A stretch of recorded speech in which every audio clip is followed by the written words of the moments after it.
बिस्मिल्लाहिर्रहमानिर्रहीम। मैं हूँ फलक शिरवट्टू एडवोकेट दी टॉपर लॉ कॉलेज मुल्तान से।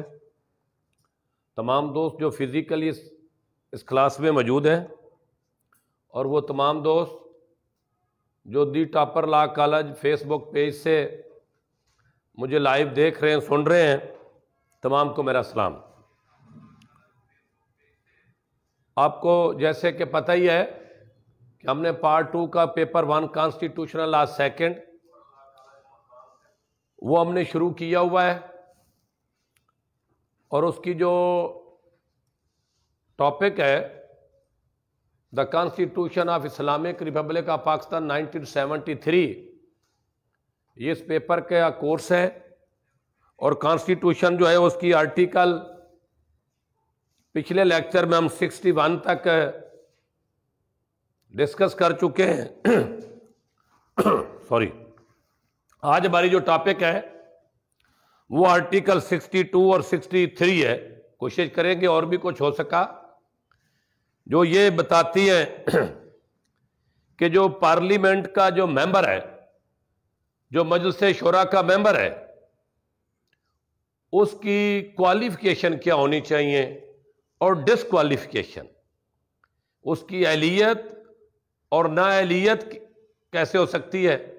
62-63 बड़ा मशहूर है, आम लोग भी इसको समझें कि फलां बंदा जी वो 62-63 पर पूरा उतरता है या नहीं उतरता। आज हम उसको समझने की कोशिश करेंगे कि आर्टिकल 62 क्या है और 63 क्या है। आर्टिकल जो 62 है वो डील करता है मजलिस शूरा पार्लियामेंट के मेंबरशिप की क्वालिफिकेशन को, जबकि आर्टिकल 63 डील करता है पार्लियामेंट मजलिस शूरा के मेंबरशिप की डिसक्वालिफिकेशन को। तो पहले हम आर्टिकल 62 देखते हैं जो क्वालिफिकेशन के हवाले से, अहलियत के हवाले से है। इसकी आर्टिकल 62 की क्लास 1 जो है उसके अंदर ए से लेकर जी तक आगे मजीद पैराग्राफ्स है। हम इसी को पढ़ने की कोशिश करते हैं। A person shall not be qualified to be elected or chosen as a member of Majlis Shoora parliament unless के बाद ये जितना ए से लेकर जी तक जितने पैराग्राफ हैं, अनलेस के बाद ये सारे पढ़े जाने हैं। कोई भी शख्स जो है वो मजलिस शूरा और पार्लियामेंट के मेंबर के लिए इंतखाब किया जाना है या उसको चूज किया जाना है, मुंतखब किया जाना है। इलेक्ट का वर्ड भी है और चूज का भी वर्ड है। किया जाना है आगे जब तक के ना, जब तक वो नीचे जो हम आप आगे पढ़ेंगे, जब तक ये क्वालिफिकेशन नहीं रखेगा तब तक उसको वो इलेक्ट भी नहीं किया जाना और चूज भी नहीं किया जाना। अब उसकी क्वालिफिकेशंस क्या है मेंबर पार्लियामेंट के इलेक्शन के वाले से और उसको चूज करने के वाले से अहलियत क्या है, पढ़ते हैं, देखते हैं। He is a citizen of Pakistan. अहलियत पहली क्या है उसकी मेंबर पार्लियामेंट के लिए कि वो पाकिस्तान का शहरी होना चाहिए। दूसरी क्या है, he is in the case of the National Assembly not less than 25 years of age and is enrolled as a voter in any electoral roll। अब इलेक्टोरल रोल आगे भी उसकी सब पैराग्राफ है। Any part of Pakistan for election to a general seat or a seat reserve for non Muslim and any area in a province from which he seeks membership for the election to a seat reserved for women। अब ये जो paragraph B है इसके अंदर 2-3 बातें की गई हैं कि मेंबर पार्लियामेंट के लिए अगर वो कौमी असम्बली का मेंबर के तौर पर इलेक्ट या चूज होना है, कौमी असम्बली का मेंबर, पार्लियामेंट में दोनों हाउस आते हैं ना, अगर कौमी असम्बली के मेंबर के तौर पर उसको चूज या इलेक्ट किया जाना है तो फिर उसकी उम्र 25 साल से कम नहीं होनी चाहिए। उम्र 25 साल से कम नहीं होनी चाहिए। दूसरी बात की गई है कि अगर वो जनरल सीट से इलेक्शन कंटेस्ट कर रहा है तो वो पाकिस्तान के किसी भी हिस्से में किसी भी इंतखाबी फहरिस्त में उसका बतौर वोटर नाम होना चाहिए, या वो बतौर नॉन मुस्लिम की रिजर्व सीट के ऊपर इलेक्शन कंटेस्ट कर रहा है कौमी असम्बली के मेंबर बनना के लिए, तो फिर देन भी उसको पाकिस्तान के किसी भी हिस्से में किसी भी इंतखाबी फहरिस्त के अंदर उसका बतौर वोटर नाम होना चाहिए। यानी कि फिर कह दूं, कौमी असम्बली के मेंबर इलेक्ट और चूज होने के लिए 25 साल से कम उम्र नहीं होनी चाहिए। अगर जनरल सीट से लड़ रहा है या नॉन मुस्लिम की रिजर्व सीट पर लड़ रहा है तो पाकिस्तान के किसी भी हिस्से की इंतखाबी फहरिस्त में बतौर उसका वोटर नाम होना चाहिए। अब अगली क्या अहलियत है, आगे बात की गई है कि अगर वो कोई खतून है और वो कौमी असम्बली के मेंबर की हैसियत से इलेक्ट या चूज किया जाना है और वो रिजर्व सीट पर हो, क्या है, खतून है रिजर्व सीट से, तो फिर वो जिस सूबे की रिजर्व सीट से वो इलेक्शन कंटेस्ट करना चाहती है, इलेक्ट होना चाहती है, उस सूबे की किसी भी इंतखाबी फहरिस्त में उसका बतौर वोटर नाम होना चाहिए। यहां तक क्लियर है? यानी कि खतून अगर पंजाब के रिजर्व सीट्स के अगेंस्ट वो मेंबर कौमी असम्बला बनना चाहती तो उसको पंजाब के किसी भी इंतखाबी फहरिस्त में उसका नाम होना चाहिए।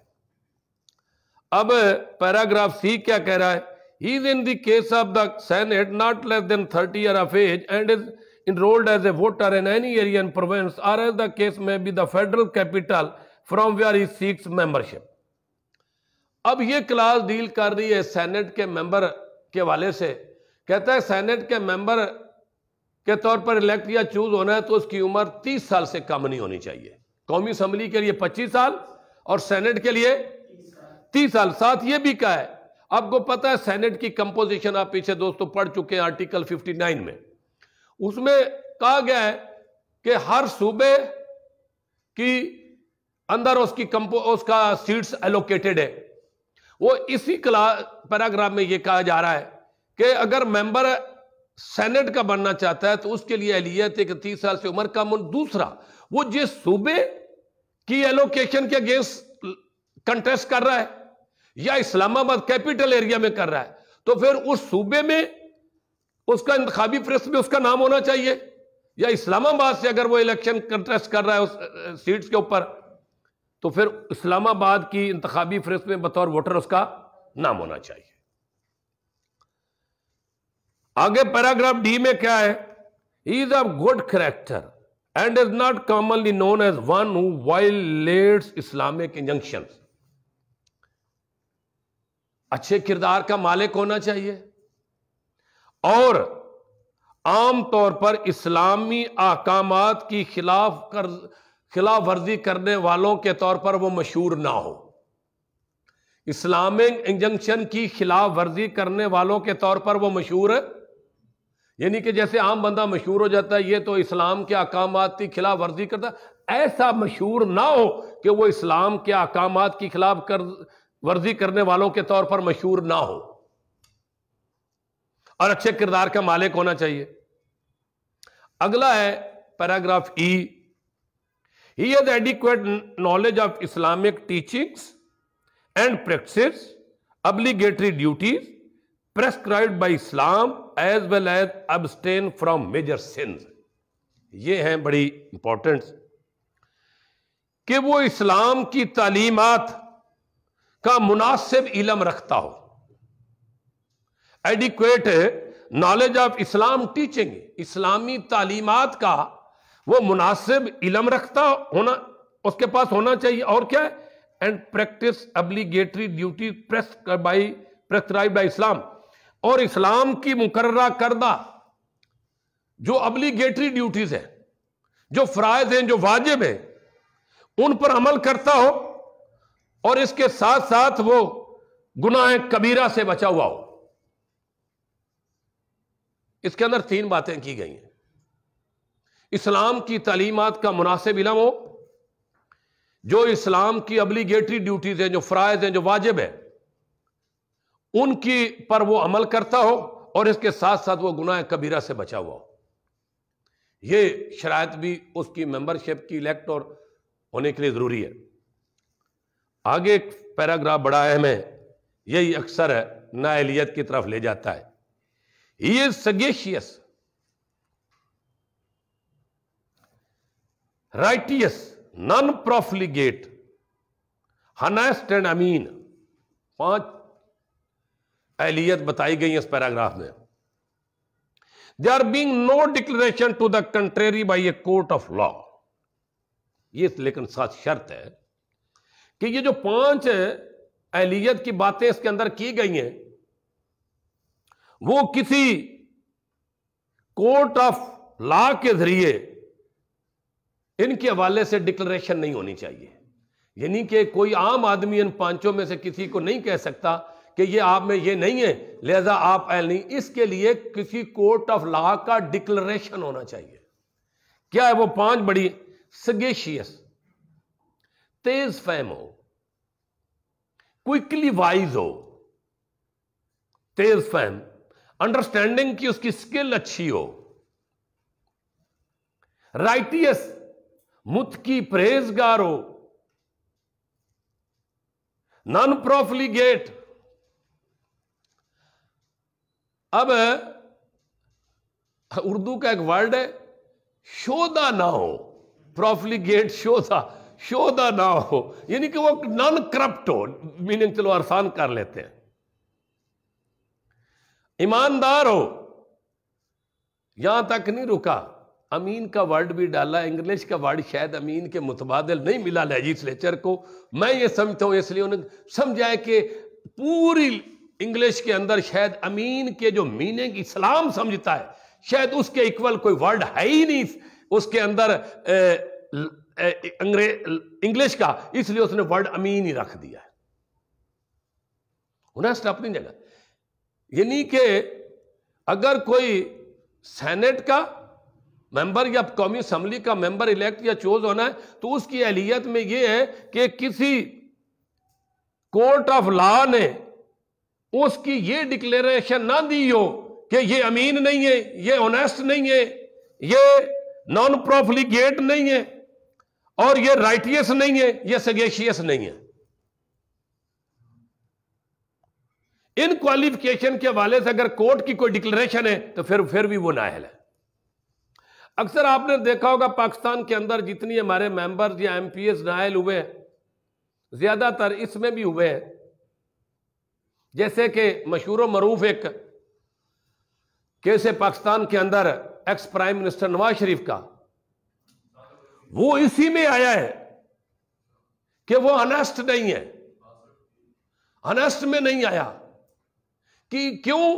कि उसने जब नॉमिनेशन पेपर दिए मेंबर इलेक्ट होने के लिए तो नॉमिनेशन पेपर में डिक्लेरेशन होती है ओथ के ऊपर के ये जो मैं इसके अंदर लिखा है बयान किया गया है वो ठीक है। अब बाद में पता चला कि उसके अंदर तो एवन फील्ड का जिक्र नहीं था या बाकी मामलात का जिक्र नहीं था, तो कोर्ट ऑफ लॉ ने उसको डिक्लेयर कर दिया कि ये डिसऑनेस्ट है। ये जब वो डिसऑनेस्ट हो गया, बेशक वो इलेक्टेड भी था, इसीलिए वर्ड शुरू में आया है, आपने शायद गौर किया है, to be elected or chosen, elect होने से पहले और चूज हो भी चुका हो देन भी ये उसको ये क्वालिफिकेशन उसके अंदर रहनी चाहिए। तो कोर्ट ऑफ लॉ की डिक्लेरेशन आ गई कंट्रेरी टू ऑनेस्ट, क्या ईमानदारी के खिलाफ के हवाले से कि ये ईमानदार नहीं है, कोर्ट की डिक्लेरेशन हुई आ गई, उसकी मेंबरशिप चली गई। जब वो मेंबर नहीं रहा तो फिर वो प्राइम मिनिस्टर भी नहीं रहा, क्योंकि प्राइम मिनिस्टर होने के लिए मेंबर कौमी असम्बली होना जरूरी है। तो वो सुप्रीम कोर्ट के अंदर वो केस जो था वो कोवरंटो की रेट थी। ये आगे चल के जब हम डिस्कस करेंगे आर्टिकल 19 के, कोवरंटो की रेट थी। बेसिकली कोवरंटो होती कि अदालत ऐसा हुक्म जारी करे कि फलां जो अथॉरिटी है वो इस ओहदे के ऊपर क्यों पोजेस किया है उसने ओहदा, वो इसकी क्वालिफिकेशन नहीं रखता। Under what capacity possess the office when he is dishonest. इस ऑफिस के लिए, मेंबरशिप के लिए ऑनेस्ट होना जरूरी है। तो जब कोर्ट ने देखा वो व्हाटसोएवर जो भी था, उन्होंने डिसऑनेस्ट पाया, उन्होंने उसको ऑफिस से, ओहदे से डिस्पोसेस करने का ऑर्डर कर दिया, डिक्लेरेशन दे दी। अब ये सगेशिया, राटियस, नॉन प्रोफिलिगेट, ऑनेस्ट और अमीन होना बड़ा जरूरी है, लेकिन ये कोर्ट से डिक्लेरेशन हो कि ये अमीन नहीं, ये ईमानदार नहीं, ये जो है शोदा नहीं है, राइटियस मुतकी नहीं है, या तेज फहम नहीं है। अगली जो पैराग्राफ जी है, ये कह रही he is not after the establishment of Pakistan worked against the integrity of the country or oppose the ideology of Pakistan. कि जो मेंबर कौमी असम्बली या सेनेट का मेंबर होना चाहता है, उसके लिए ये अहलियत भी लाजमी है कि वो पाकिस्तान बनने के बाद वो इस मुल्क की इंटीग्रिटी के खिलाफ काम ना करता हो, वर्क अगेंस्ट पाकिस्तान की इंटीग्रिटी, इस्तेकामत के अगेंस्ट हो, उसका कोई वर्क नहीं होना चाहिए, और वो पाकिस्तान की आइडियोलॉजी को अपोज करने के वाले से उसका कोई काम नहीं होना चाहिए। यानी कि अगर वो पाकिस्तान बनने से पहले पाकिस्तान की आइडियोलॉजी या पाकिस्तान की इंटीग्रिटी के खिलाफ कोई काम कर रहा था, उसकी खैर है, लेकिन पाकिस्तान बनने के बाद अब उसको अगर मेंबर बनना चाहता है तो फिर पाकिस्तान की आइडियोलॉजी को भी तस्लीम करना होगा, और पाकिस्तान की इंटीग्रिटी के अगेंस्ट भी काम उसको करने से मना हो जाना चाहिए। अगर ऐसा कर रहा है तो फिर वो भी क्वालिफिकेशन उसकी नहीं थी। अब इसकी क्लास है आर्टिकल 62 की क्लास 1 में हम सारा कुछ पढ़ लिया। एक मेंबर पार्लियामेंट या मजलिस शुरा की क्वालिफिकेशन क्या होनी चाहिए। अब इसकी क्लास 2 क्या कह रही है, आपने इसके अंदर अब ये क्लास 2 पढ़ेंगे तो ये, क्योंकि ये क्वालिफिकेशन मेंबर जो है वो मुस्लिम भी होते हैं, नॉन मुस्लिम भी होते हैं। इसमें तो बहुत सारी चीजें आ गई हैं जो नॉन मुस्लिम के हवाले से नहीं होनी चाहिए। उसके लिए क्लास 2 में क्या किया गया है, the qualification specified in paragraph D and E. D में क्या क्या है, गुड करैक्टर और इस्लाम के इंजंक्शन की वायलेशन के तौर पर आमतौर पर मशहूर ना हो, वो डी में बात की गई।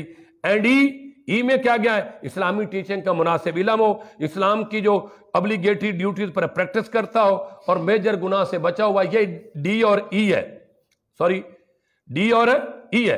कहता है D, the qualification specified in paragraph D and E shall not apply to a person who is a non Muslim. ये जो पैराग्राफ डी और ई में क्वालिफिकेशन लिखी हुई है, वो मेंबर जो नॉन मुस्लिम है उस पर इनका अतलाक नहीं होगा। लेकिन क्या अतलाक होगा इनकी जगह पर नॉन मुस्लिम पर, but such a person shall have good moral reputation. लेकिन उसका भी यह है कि वो अच्छी शोहरत, इखलाकी शोहरत का हामिल हो, अच्छी इखलाकी शोहरत का हामिल होना चाहिए। इन दो की जगह पर नॉन मुस्लिम की यह क्वालिफिकेशन होगी। अब ये जितनी बातें मैंने आपसे अर्ज की हैं, ये सारा आर्टिकल 62 था, 62 था। अब आगे हम चल रहे हैं आर्टिकल 63 की तरफ। आर्टिकल 63 काफी थोड़ा सा लंबा है, मैं कोशिश करूंगा कि उसको एग्जामिनेशन नुक्ता नजर तक उसको महदूद रखूं, क्योंकि जब भी सवाल आपको आना है, एग्जामिनेशन पॉइंट ऑफ व्यू से बात कर रहा हूं, क्वालिफिकेशन एंड डिसक्वालिफिकेशन मेंबर मजलिस शुरा या पार्लियामेंट, आपको सवाल आना है, दोनों इकट्ठा सवाल आना है। तो आपको पता ही उसके टाइम भी 20 नंबर का क्वेश्चन है, और आपके पास टाइम भी एक क्वेश्चन के लिए 35, 36 या 7 मिनट्स होते हैं। तो डिस्क्वालिफिकेशन को डिस्कस करते हैं। अब ये आपने ये भी शायद देखा है कि मजलिस शोरा का वर्ड भी है और पार्लियामेंट का आगे ब्रैकेट में भी है।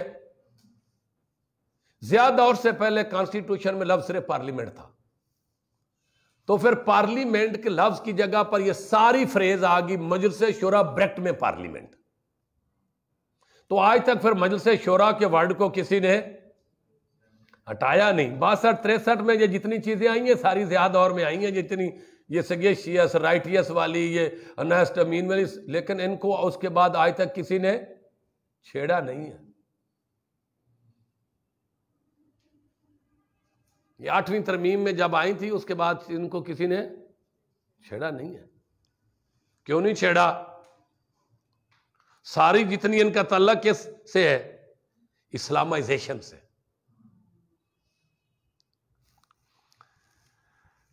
अब आते हैं डिस्क्वालिफिकेशन 63 की क्लास 1 की तरफ आते हैं। इसमें पहले क्लास 1 जो 63 की, उसके अंदर भी पैराग्राफ ए से लेकर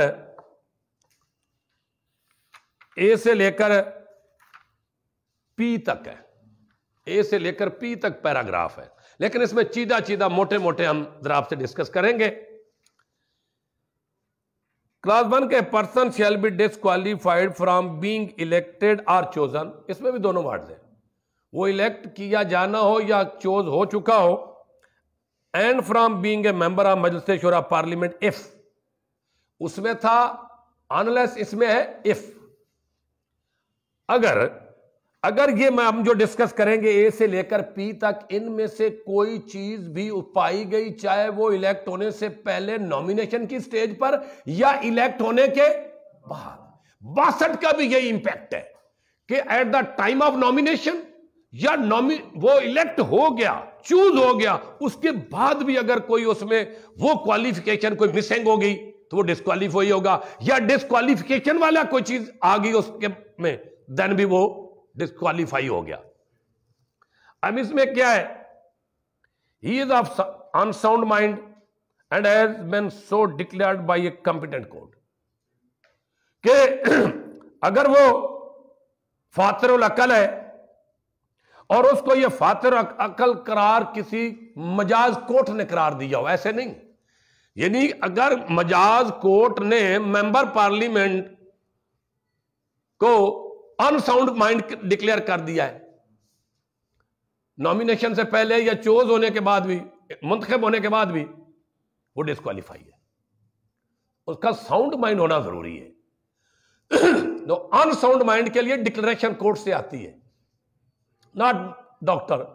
वो डिक्लेरेशन डॉक्टरों की रिपोर्ट पर बेस जरूर कर सकती है, बतौर एविडेंस डॉक्टर की रिपोर्ट हो सकती है, लेकिन डिक्लेरेशन कोर्ट से आएगी। He then undischarged insolvent, insolvent दिवालियापन है। अब अनडिस्चार्ज, दिवालियापन से अभी वागुजार नहीं हुआ। अगर वो मेंबर बनने से पहले दिवालिया था लेकिन उसका दिवालियापन खत्म हो गया, उससे डिस्चार्ज हो गया, तो देन तो कोई मसला नहीं। लेकिन दिवालियापन से अभी डिस्चार्ज, अनडिस्चार्ज है, यानी कि दिवालियापन अभी उसके ऊपर कायम है, रहता है। इलेक्ट होने से पहले अगर उसका डिस्चार्ज हो गया उस दिवालियापन से, फिर तो ठीक है, लेकिन अनडिस्चार्ज है अभी तक। आसान कर लेते हैं कि दिवालियापन अभी कायम है। वो कंपनी का डायरेक्टर है, जो व्हाट्सएवर जो बिजनेस कर रहा है, कोई है, लेकिन उसको अगर इंसॉल्वेंट है और डिसॉल्वेंट उसका कायम है, उससे वागुजार अभी नहीं हुआ, तो देन ये भी उसकी डिस्क्वालिफिकेशन हो गई। अब आगे अगला क्या है? ये बड़ी जो अगली मैं पैराग्राफ पढ़ रहा हूं, ये भी पाकिस्तान के बहुत सारे मेंबरान के ऊपर वारिद हुई है, ये भी disqualification. He ceases to be citizen of Pakistan, he ceases citizen of Pakistan or acquire the citizenship of a foreign state, अगर उसने पाकिस्तान की शहरियत उसकी खत्म हो गई है, सीज हो गई है, या उसने किसी गैर मुल्की रियासत की शहरियत हासिल कर ली है। पाकिस्तानी शहरियत का खत्म हो जाना या दूसरे मुल्क गैर मुल्की फॉरेन स्टेट की शहरियत हासिल कर लेना, ये उसको डिस्क्वालीफाई कर जाएगी, जिसको तुम कहते हैं डबल सिटीजनशिप, ड्यूअल नेशनैलिटी।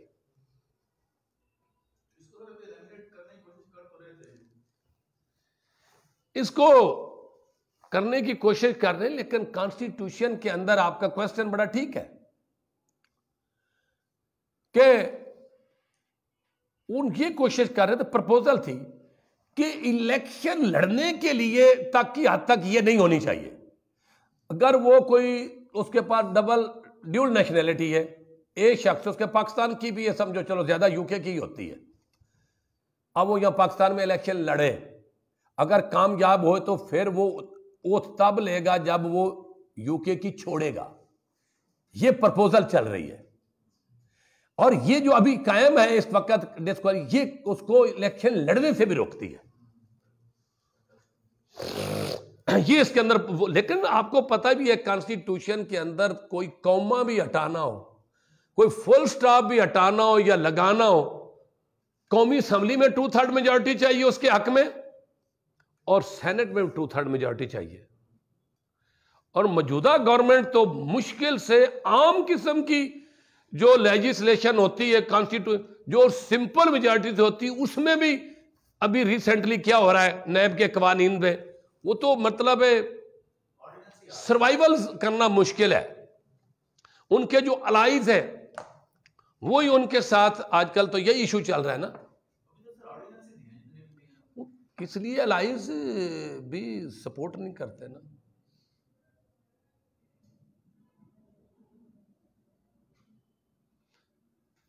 बहरहाल ये एक और मसला है पाकिस्तान का, देखते हैं। मैं अभी आपको ये अर्ज कर रहा था कि पाकिस्तान की शरीयत वो खो बैठे या किसी फॉरेन स्टेट की सिटीजनशिप वो हासिल कर ले जिसको ड्यूअल नेशनैलिटी है, तो देन भी वो डिस्क्वालिफिकेशन में आता है। If he holds an office of profit in the service of Pakistan other than an office declared by law not to disqualify its holder, अगर वो पाकिस्तान के अंदर नौकरी करता है और उसमें से कोई मुनाफा बख्श ओहदा उसके पास है, ऐसे ओहदे पर है जहां से वो कोई मुनाफा लेता है, सैलरी वगैरह लेता है, तो वो भी नाअहल है। हां, बाज ऐसे ओहदे हैं जिनको कानून ने कहा है कि ये इस ओहदे पर रहते हुए भी इलेक्शन लड़ ले सकता है, उसको कहा है ऐसा पाकिस्तान की सर्विस में वो ओहदा जिसको उसके होल्डर को कानून ने डिस्क्वालीफाई डिक्लेयर ना किया, उसके अलावा यानी कि पाकिस्तान के अंदर नौकरी में उसके सर्विस मुनाफा बख्श ओहदा नहीं होना चाहिए। लेकिन अगर पाकिस्तान के सर्विस में ऐसे ओहदे कुछ को कानून ने का डिक्लेयर किया है कि ये मुनाफा बख्श नहीं, ये ऐसा उस पर है तो ये लड़ सकता है, उनके अलावा जिनको कानून ने डिक्लेरेशन दी हुई है कि ये लड़ सकता है, उसके अलावा बाकी उसके पास पाकिस्तान के अंदर नौकरी करते वक्त कोई मुनाफा बख्श ओहदा नहीं होना चाहिए।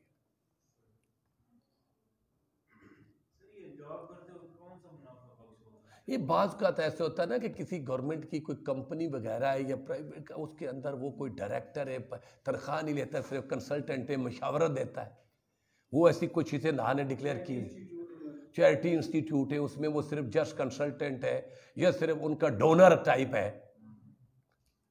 वहां से कोई सैलरी नहीं ले रहा।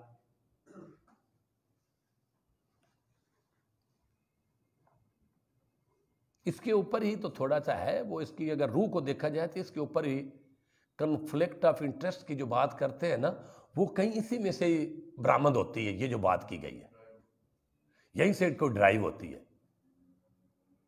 कि आप मेंबर भी हूं, मिनिस्टर भी हूं और आप कारोबार भी कर रहे हो, आप कारोबार भी तो इंटरेस्ट है। ये भी बात अब जाके पाकिस्तान के अंदर सुनने को मिली है, पहले तो इसको भी जायज करार दिया जाता था। वो ठीक है जी, आप मेंबर भी हैं, वजीर भी हैं, मुशीर भी हैं या प्राइम मिनिस्टर, आप कारोबार भी करें, मजे करें, और हम भी इसको सारे एक्सेप्ट कर रहे थे। ये तो अब जाके कहीं हो गई यार ये कोई बात ठीक नहीं है, ये बात है ठीक नहीं है, ये नहीं कि कन्फ्लिक्ट ऑफ इंटरेस्ट वाली बात तो अब जाके कहीं आई है। ये अब जाके कहीं हमने सोचना शुरू किया है यार पैसों से वोट, पहले हम सारे एक्सेप्ट करते थे पैसों से भाई वही वोट जीतेगा जिसके पास पैसे वोट खरीद लेगा। अब जाके कहीं सोच उभरने लगी है अब जाकर कि नहीं यार ये फ्री इलेक्शन इसको नहीं कहते, ट्रांसपेरेंसी इसको नहीं कहते। अब अगली मैं आ रहा हूं अगली तरफ। He is in the service of any statutory body or any body which is owned or controlled by the government or in which the government has a controlling share or interest.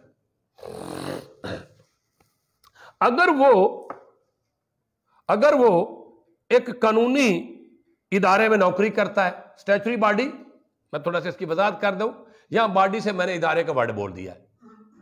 Statutory body statute यानी कि parliament का कोई के बनाए हुए कानून के तहत कोई इदारा है, उसको स्टैट्यूटरी बॉडी कहेंगे, और उसमें वो नौकरी करता है, या ऐसे इदारे में नौकरी करता है जो इदारा गवर्नमेंट के जरिए कंट्रोल्ड किया जाता हो, या गवर्नमेंट उसकी मालकियत में वो इदारा हो,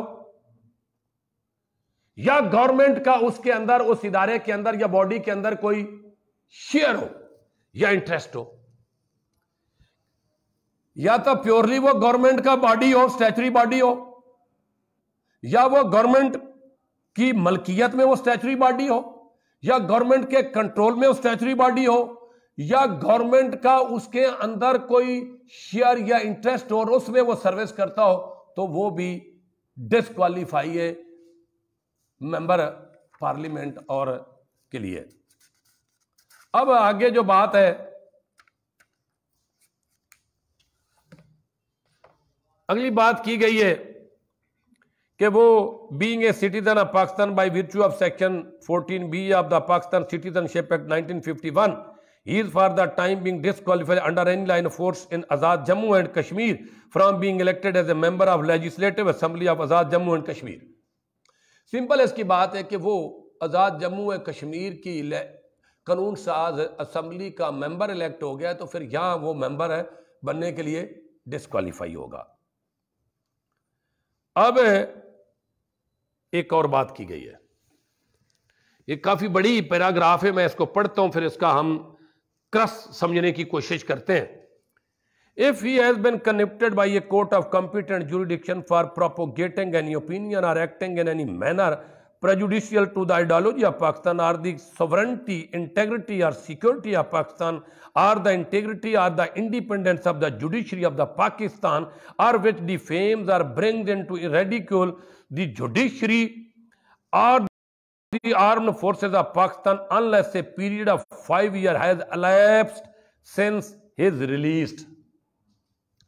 ये इसको मैं पहले पढ़ लेता हूं, फिर एक इसकी एग्जाम्पल भी सेट करते हैं जो पाकिस्तान में हुआ है कुछ।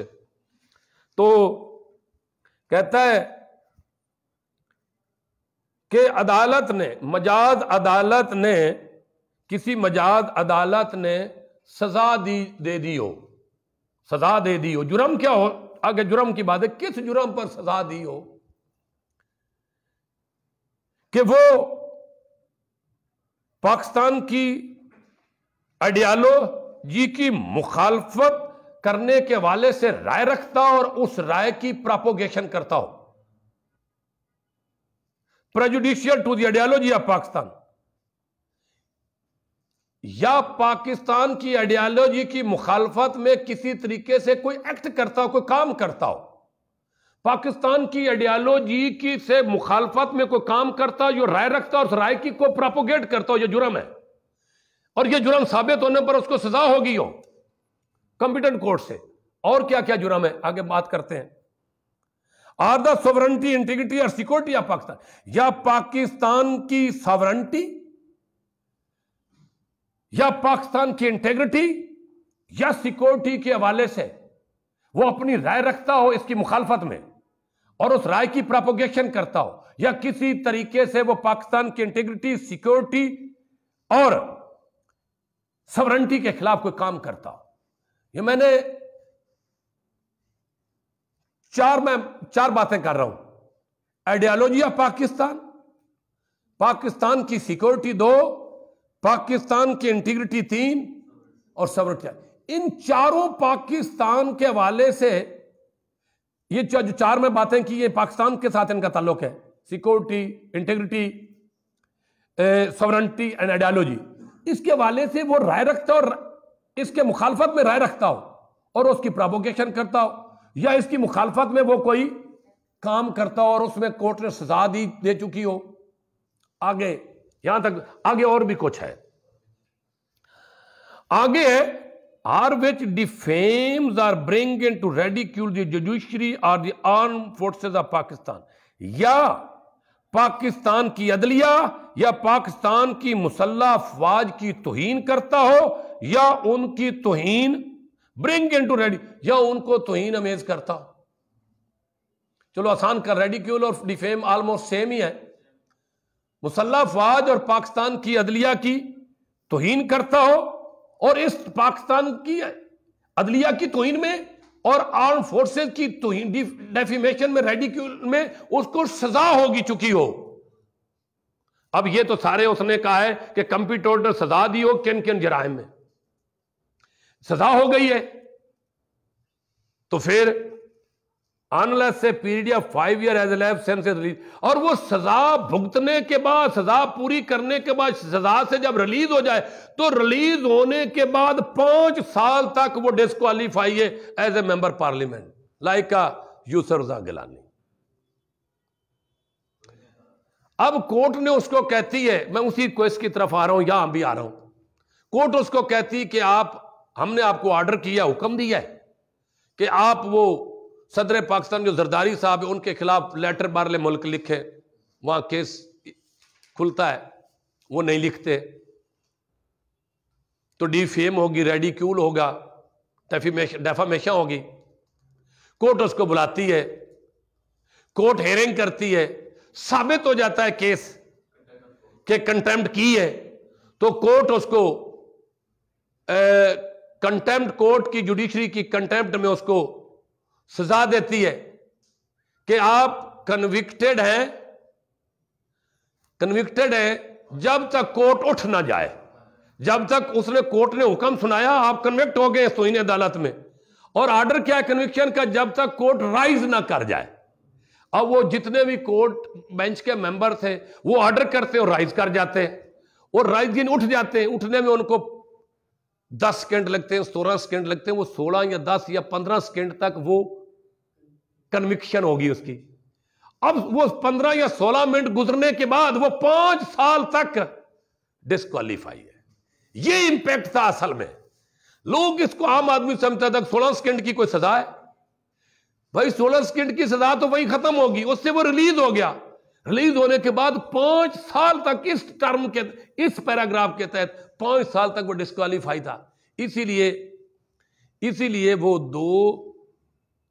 2018 वाले 13 वाले इलेक्शन में वो नहीं कंटेस्ट कर सका, 18 में आके कंटेस्ट किया है। उसमें क्या था? Defamation of the judiciary of the Pakistan, bring the ridiculed of the judiciary of the Pakistan.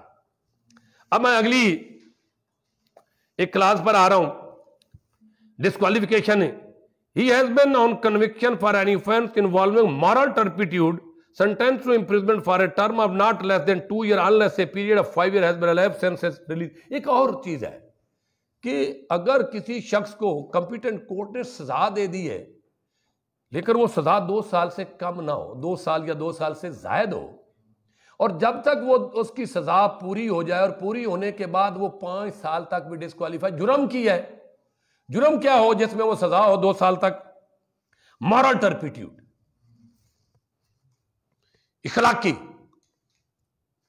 इखलाकियात, ऐसे जराइम जिनमें इखलाकी कदरें इन्वॉल्व हो, वो उसने जुर्म किया, उसको सजा होगी, सजा 2 साल या 2 से ज्यादा होगी।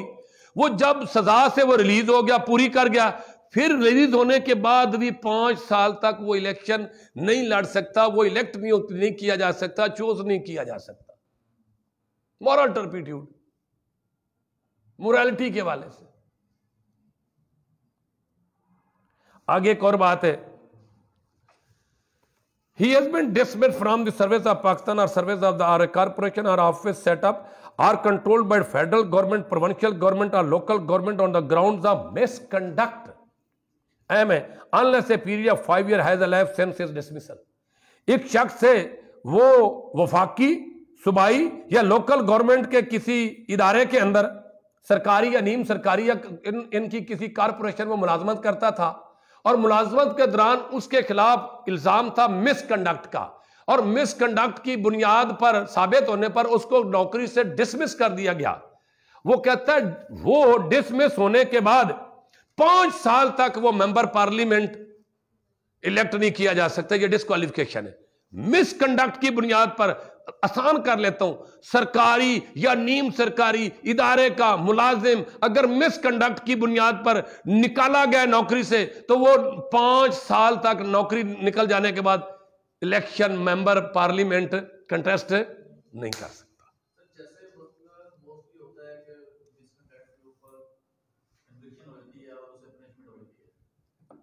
डिसमिसल एक पनिशमेंट है।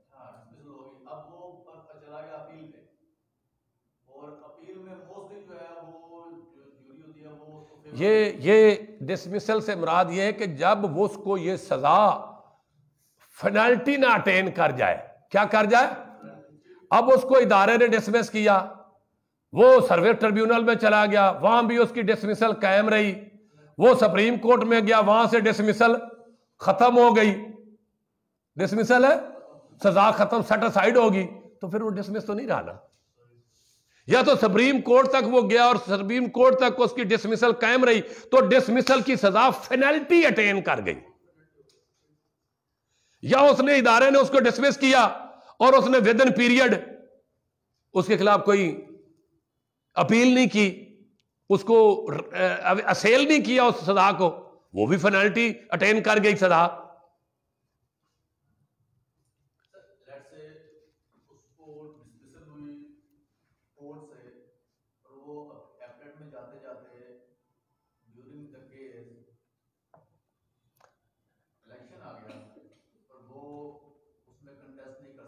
नहीं करेगा, नहीं कर सकता, आफ्टर दैट वो विन कर गया वहां से सुप्रीम कोर्ट से, तो क्या वो डैमेजेस के लिए कर सकता है अपील?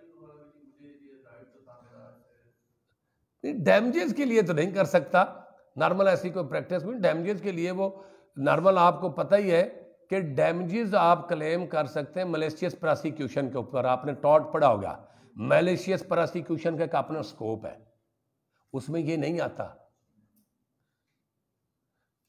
वो चैप्टर आपने पार्ट 1 में पढ़ा कि मैलिशियस प्रोसिक्यूशन क्या है, कि जब आपके खिलाफ बुग्ज और अनाद पर मबनी कोई प्रोसिक्यूशन की जाए और फिर वो आखिर प्रोसिक्यूशन वो जिसके खिलाफ की गई है उसकी फेवर में टर्मिनेट हो जाए, तो देन वो अपना डैमेजेस क्लेम कर सकता है, क्योंकि उसको मैलिशली प्रोसिक्यूट किया गया है। अब इसके साथ हम आगे चलते हैं। डिसमिसल के बाद वो 5 साल तक इलेक्शन लड़ने से नायल है। He has been removed or compulsory retired from the service of Pakistan or service of a corporation or office set up or controlled by the federal government, provincial government or local government on the ground of misconduct unless a period of 3 years has elapsed since his removal or compulsory retirement। ये 2 किस्म की इसके अंदर बातें की गई है, ये दोनों सजाएं हैं। एक है कंपल्सरी रिटायरमेंट, जबरी रिटायरमेंट, और एक है रिमूवल फ्रॉम सर्विस। ये dismissal from service it is also punishment, removal from service it is also punishment, compulsory retirement from service it is also punishment. Dismissal बड़ी सजा है। ये एडमिनिस्ट्रेटिव लॉ के अंदर पार्ट 2 में आप पढ़ेंगे, सर्विस लॉज के अंदर, तो इसमें जो डिसमिसल है और रिमूवल दोनों नौकरी से निकल जाने वाली है, लेकिन दोनों का इंपैक्ट बड़ा मुख्तलिफ है। डिसमिसल होने के बाद वो मुलाजिम कहीं और नौकरी करने से के लिए भी डिस्क्वालीफाई हो जाता है। रिमूवल के बाद वो और कहीं नौकरी कर सकता है। दोनों में मेजर फर्क यही है। वो ये कह रहा है कि अगर सरकारी या नीम सरकारी इदारे में नौकर था, मुलाजिम था, और वहां से मिसकंडक्ट की ग्राउंड पर, किसके ऊपर, ग्राउंड भी खास दी गई है, नेग्लिजेंस नहीं, मिसकंडक्ट, मिसकंडक्ट की ग्राउंड के ऊपर या वो रिमूवल फ्रॉम सर्विस हुआ या कंपल्सरी रिटायरमेंट होगी उसकी, तो फिर वो रिमूवल फ्रॉम सर्विस या कंपल्सरी रिटायरमेंट होने के बाद 3 साल तक डिस्क्वालीफाई है to be elect or chosen as a member of the parliament और मजलिस शुरा। ठीक हो गया जी।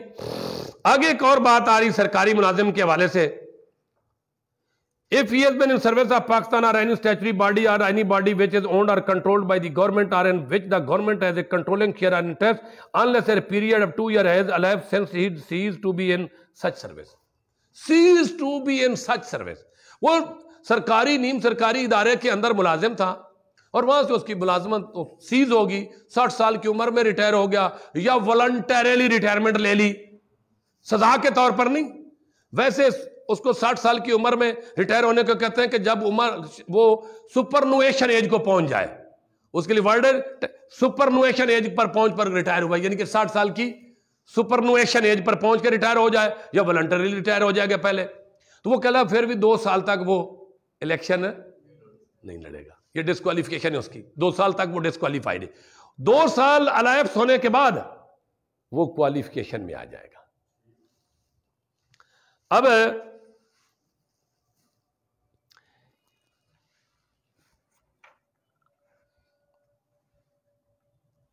ये चंद आगे और कुछ अहम लेकिन इंपॉर्टेंस यही थी, आप इसको जरा देख लेंगे। आगे मैं एक आ रहा हूं एन के ऊपर, बल्कि एम से मैं शुरू करूंगा, ये इंपॉर्टेंट है। He hold an office of the profit and service of other than the following office. आपने पहले देखा था ना कि जो गवर्नमेंट के सरकारी नौकर और वहां से कहीं वो प्रॉफिट होल्ड कर लेता हो, मुनाफा बख्शोदा हो, तो वो डिस्क्वालीफाई है। लेकिन वो कहता है कि ये एम में उसने 4 कैटेगरी रखी है, ये मुनाफा भी लेते हैं, इसके बावजूद इलेक्शन लड़ सकते हैं। कौन है? An office which is not whole time office remunerated either by salary or by fee. अगर उसके पास ओहदा है लेकिन वो तमाम वक्त के लिए ओहदा नहीं और उससे वो ना तनख्वाह लेता है, कोई सैलरी नहीं लेता, होल टाइम भी नहीं और रेम्यूनरेशन और सैलरी नहीं लेता, तो वो भी अहल है, ये डिस्क्वालीफाई में नहीं आता। Office of lambardar whether called by this or any other title, नंबरदार या इसी से मिलता जुलता कोई ओहदा उसके पास है तो वो भी डिस्क्वालिफिकेशन में नहीं आता है। हाँ, तो लेकर उसको सर बेनिफिट मिलने के बावजूद उसको डिस्क्वालिफिकेशन में नहीं डाला है, एक्सेप्शन में डाल दिया है। हाँ जी, इनको एक्सेप्शन में डाल दिया है। इसके बाद आगे और भी कौमी रजाकार को भी कहा है कि वो भी इलेक्शन भाई लड़ सकता है, वो भी प्रॉफिट के हवाले में जुमरे में नहीं आता। अब इसके बाद आगे जो मैं इंपॉर्टेंट की तरफ आ रहा हूं, जो हमारा आए दिन का काम है, वो पैराग्राफ एन की तरफ आ रहा हूं। Important, he has obtain a loan for an amount of 2 million rupees. उसने 2 million rupees or more, 2 million या उससे ज्यादा का उसने रकम का कर्जा लिया है from any bank, financial institute, cooperative society or cooperative body in his own name or in the name of his spouse or any of his dependents. उस शख्स ने खुद या अपनी स्पाउस के नाम पर या अपने उस पर जो डिपेंडेंट्स के नाम पर उसने किसी बैंक या फाइनेंशियल इंस्टीट्यूशन या किसी कारपोरेटिव सोसाइटी या कारपोरेटिव बॉडी से 2 या 2 से ज्यादा मिलियन का लोन लिया हुआ है। लोन लेना तो कोई बुरी बात है, आगे बात, which remain unpaid for more than 1 year from the due date, और उसने जिस तारीख को वो वापस करना था उस ड्यू डेट के बाद 1 साल से ज्यादा अरसा हो गया उसने पे नहीं किया, R S got such loan return of, या उसने वो माफ करा लिया है या उसने, ये डिस्क्वालिफिकेशन है। 2 मिलियन या उससे जायद का लोन हो अपने नाम पर, स्पाउस के नाम पर, डिपेंड के नाम पर, ड्यू डेट से 1 साल से ज्यादा अरसा होगा, पे नहीं किया, डिस्क्वालिफिकेशन। या उसने 2 या 2 से ज्यादा मिलियन का लोन लिया हो खुद या स्पाउस के नाम पर, डिपेंड के नाम पर, और वो उसने ड्यू डेट के बाद राइट ऑफ करवा लिया हो, ये डिस्क्वालिफिकेशन है। अगर इन पर ट्रू लेटर स्पिरिट में काम हो, इन जो आइन के अंदर लिखी हुई बात है, मेजर पॉलिटिशियन तो नहीं बचते।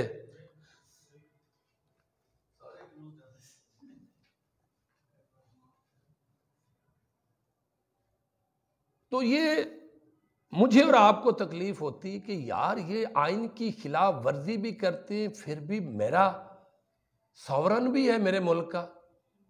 ओ इट इज बेस्ट, तकलीफ दे बात है। इसीलिए वकील इसको समझता है, वो तिल मिलाता है, वो उसको तकलीफ होती है। जो भी अवेयर होगा लॉ से उसको तकलीफ होगी।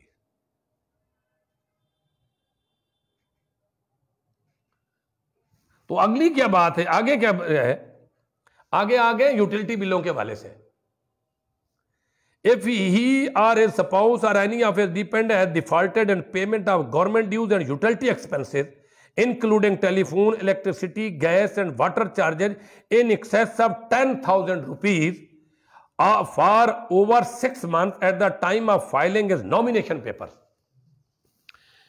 वो खुद शख्स जो इलेक्शन कंटेस्ट करने के लिए नॉमिनेशन पेपर उसने फाइल किए हैं, वो खुद हो या उसकी बीवी या उसके डिपेंडेंट्स के नाम पर गवर्नमेंट के कोई ड्यूज की अदायगी बकाया हो या यूटिलिटी बिल्स की बकाया जात हो, वो टेलीफोन हो या बिजली हो या गैस हो या पानी के हो, और वो 10,000 से जायद हो, 10,000 से, यानी कि 10,000 से जायद के गवर्नमेंट के ड्यूज या यूटिलिटी बिल उसके, उसकी बीवी के या उसके बच्चों के जिम्मे है, और उसने जनाब अली जब पेपर नॉमिनेशन दी उससे 6 महीने, आगे लफ्ज भी लिखा हुआ है, for over 6 month at the time of filing, जब उसने नॉमिनेशन पेपर दिए उस वक्त 6 महीने से ज्यादा पीरियड हो गया था उसके, उसने पेमेंट नहीं की थी, तो वो डिस्क्वालीफाई हो जाएगा। 10,000 से ज्यादा गवर्नमेंट ड्यूज और यूटिलिटी बिल्स है, ये उसी वक्त भरते हैं फिर ज्यादा।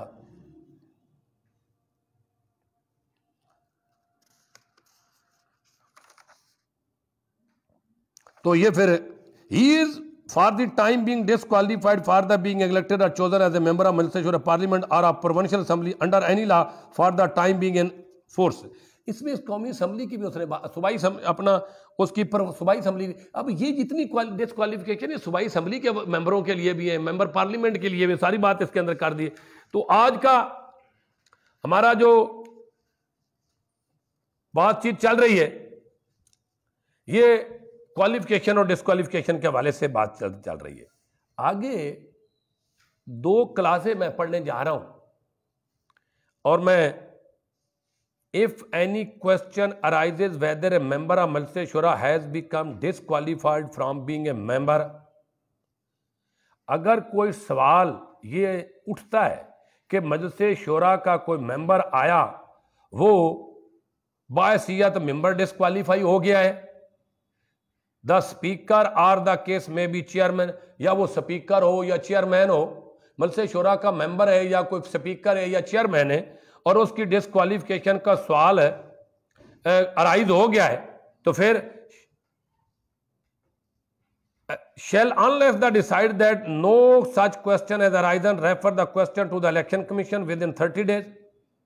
तो चेयरमैन या स्पीकर जिस मेंबर के बारे में भी डिस्क्वालिफिकेशन का सवाल अराइज होगा उस हवाले से वो क्या करेगा, स्पीकर या चेयरमैन डिसाइड करेगा और अपने डिसीजन को क्या करेगा, refer the question to the election commission within 30 days. जिस दिन फैसला करेगा कि ये मेंबर मेरा कौमी असम्बली का मेंबर है तो उसका फैसला, उसका क्वेश्चन अराइज हो गया, तो स्पीकर ने फैसला कर दिया कि ये डिस्क्वालीफाई है, तो उस फैसले के 30 दिन के अंदर, या मेंबर कोई सेनेट का है उसके वाले से क्वेश्चन अराइज हो गया कि डिस्क्वालिफिकेशन, उसकी डिस्क्वालिफिकेशन का चेयरमैन ने फैसला कर दिया, तो उस फैसले के 30 दिन के अंदर क्या करेगा, within 30 days if he fail to do so within the forced period it shall be deemed to have been referred to the election commission.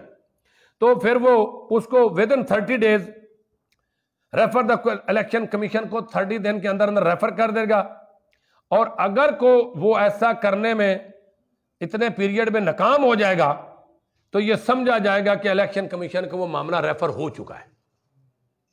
हाँ, मीनिंग देयर बाई के स्पीकर या चेयरमैन ने member की disqualification के को फैसला किया है तो 30 दिन के अंदर अंदर इलेक्शन कमीशन को भेजेगा कि वहां से डिस्क्वालिफिकेशन वो नोटिफिकेशन जारी करे।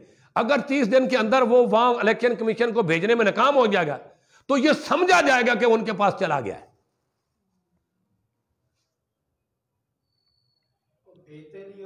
नहीं, अगर वो 30 दिन के अंदर नहीं भेजता तो उसका जो फैसला है उसकी कॉपी लेकर इलेक्शन कमीशन के पास चले जाएंगे।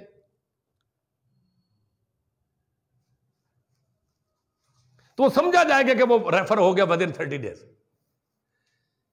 आगे इलेक्शन कमीशन की जिम्मेदारी क्या है? The election commission shell decide the question with in 90 days. जब उसके पास मामला रेफर हो जाएगा, मेंबर की डिस्क्वालिफिकेशन के चेयरमैन ने भेजा या स्पीकर ने भेजा, तो वो क्या करेगा? 90 डेज के अंदर उसका फैसला करेगा। From its receipt or deemed to have been received, दोनों लफ्ज लिखे, उसको रिसीव हो गया था या उसने समझ लिया कि मेरे पास आ गया, तो वो 90 डेज के अंदर उसके ऊपर फैसला करेगा election commission. And if it is of the opinion of the member has become disqualified, अगर इलेक्शन कमीशन की राय ये बन गई, ये फैसला हो गया कि वो मेंबर डिस्क्वालीफाइड है, he shall cease to be a member of his seat shall become vacant. उसका फैसला आ गया तो फिर उसकी मेंबरशिप भी सीज हो जाएगी और वो सीट जो है वो वेकेंट समझी जाएगी। ये था मोटा मोटा आपका आखिरी दो क्लासेस थी। ये थी स्पीकर चेयरमैन के क्या ड्यूटीज हैं डिस्क्वालिफिकेशन के हवाले से जब क्वेश्चन राइज हो जाए, और फिर आगे इलेक्शन कमीशन के हवाले से क्या उनकी क्या जिम्मेदारियां ने आइन ने क्या लगाई हैं कि डिस्क्वालिफिकेशन उसके पास आए तो फिर उसने क्या करना, और उसके लिए टाइम फ्रेम भी दिया है। तो आज का लेक्चर जो हमारा था वो था आर्टिकल 62 और आर्टिकल 63 मेंबर पार्लियामेंट की क्वालिफिकेशन और डिस्क्वालिफिकेशन के हवाले से।